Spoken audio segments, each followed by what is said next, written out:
Hi, so I'm going to show you this command, select matching value adjacent range, and that is I have this one and that is selected in this section, and I want to select all the cells adjacent to this particular cell, that is F4, with the same value.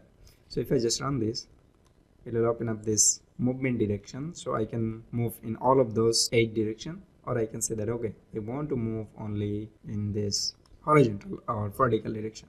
And if I press OK, then you can see it selects F4 and G4.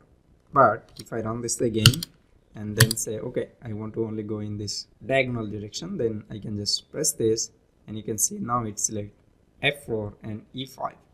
Now again, let's see if I just run this and I say that okay, I want to select and I want to move in all 8 directions. So now you can see it select this, this, this, this, and this, and so on. So basically when we get this one, so this is the diagonal of 1 1, this is the diagonal of this one, this is the diagonal of this one, a vertical and horizontal, and it's really cool.